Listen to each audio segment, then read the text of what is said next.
तो ये कहानी है एक ऐसे दोस्त की जो शायद मेरा कभी दोस्त था ही नहीं। Let me tell you the story.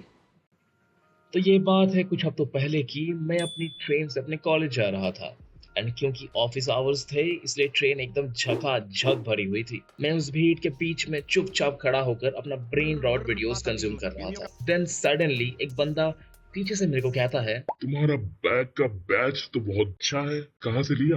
ये वो बंदा था जिसके ऊपर मैं ये वीडियो बना रहा। लेट्स कॉल हिम भोलू भाई। तो मैं भोलू भाई की तरफ मुड़ा और मैंने रिप्लाई दिया, ओ थैंक यू, मैंने ये एक रेडिट कॉन्टेस्ट से जीता है। देन बॉयज बीइंग बॉयज हम दोनों एंगेज हो गए।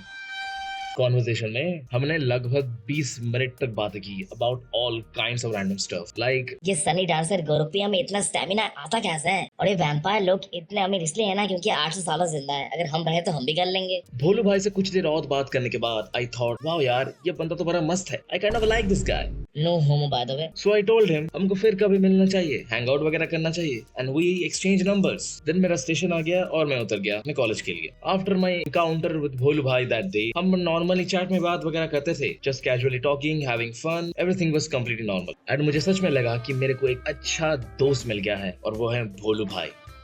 But I was totally wrong. Few weeks later लगभग दोपहर के टाइम मेरे को एक कॉल आता है। This was none other than भोलू भाई। He told me, अरे समीर भाई, शाम को फ्री था, कहूँ तो थोड़ा हैंग आउट करें आज। मैंने कहा कि अरे हाँ फॉर श्योर, एक काम करो तुम मेरे घर आ जाओ, मेरे पास एक एक्स्ट्रा कंट्रोलर है, हम दोनों मॉडल कॉम्बैट खेलेंगे। सो शाम हुई, मेरे को भोलू भाई की तरफ से कॉल आया और उन्होंने बोला कि वो लोकेशन में खड़ा है, उनको पिकअप कर लो।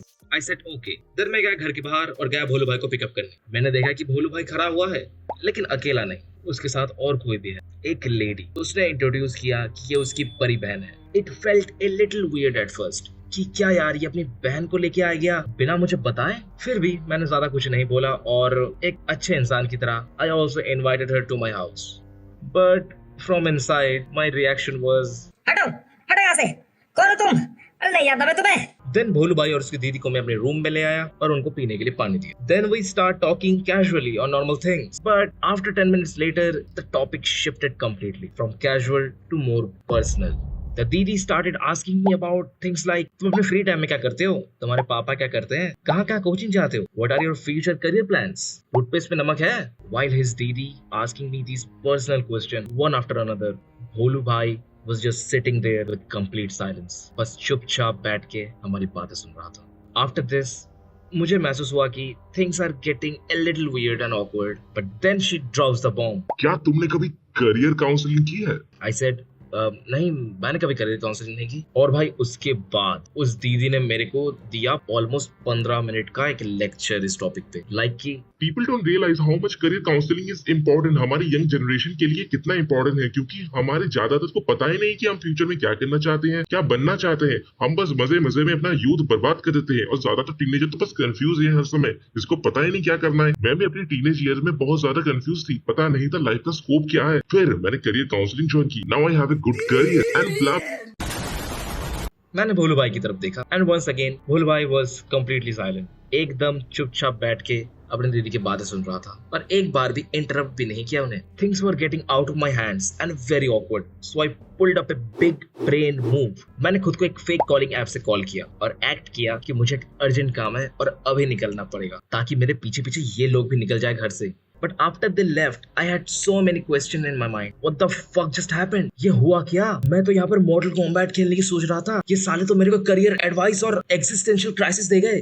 But I also thought कि I think she was just giving me advice as a little brother. और शायद भोलू भाई अपनी दीदी की बात को नहीं काटना चाहता था, इसलिए कुछ नहीं बोल रहा था। I said myself that Samir, you're overthinking. But once again, spoiler alert, I was completely wrong. अब इस इंसिडेंट को हुए कुछ दिन हो गए थे एंड मेरी भोलू भाई से कुछ बात भी नहीं हुई थी। माहौल पूरा ठंडा था।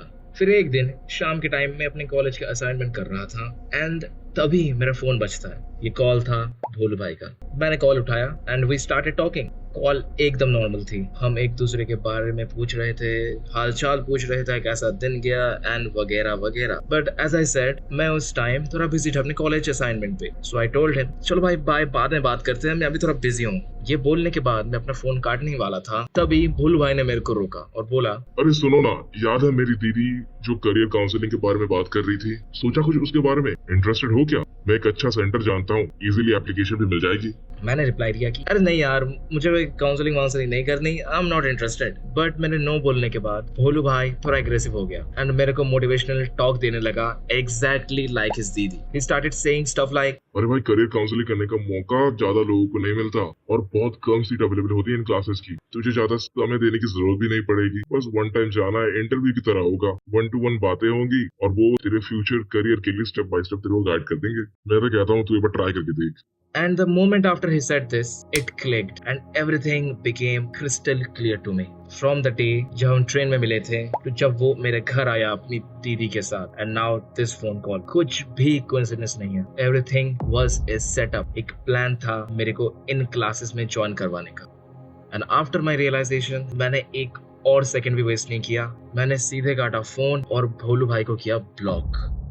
लेकिन ब्लॉक तो कर दिया, but I was still unsure कि ये बंदा मेरे से एग्जैक्टली चाहता क्या था। So out of confusion and curiosity मैं गया रेडिट पे एंड एक्सप्लेन्ड माय सिचुएशन। और भाई साहब, मेरे पोस्ट के रिप्लाईज को पढ़ के ना मेरे को पता चला कि मैं कितना बार बार बचा हूँ और मेरे साथ कितना बुरा भी हो सकता था। इस इंसिडेंट के बाद मैं काफी दिनों तक मायूस था। आई वॉज लाइक क्या यार, मेरे को लगा कि एक अच्छा दोस्त मिल गया है मगर इसने मेरा चूतिया काट दिया। बट आई गेस सबकी जिंदगी में कभी ना कभी एक भोलू भाई आता है और उनको कुछ सिखा कर जाता है। एंड इस बार शायद सीखने की बारी मेरी थी। एंड सबके लिए मेरी तरफ से एक एडवाइस, इस वीडियो को देखकर कभी भी अनजाने लोगों से बात करना मत छोड़ देना प्लीज, क्योंकि कुछ अनजान लोग ही हैं जो हमारी जिंदगी को यादगार बनाते हैं। Remember that. And as always, thank you all for watching. Bye bye.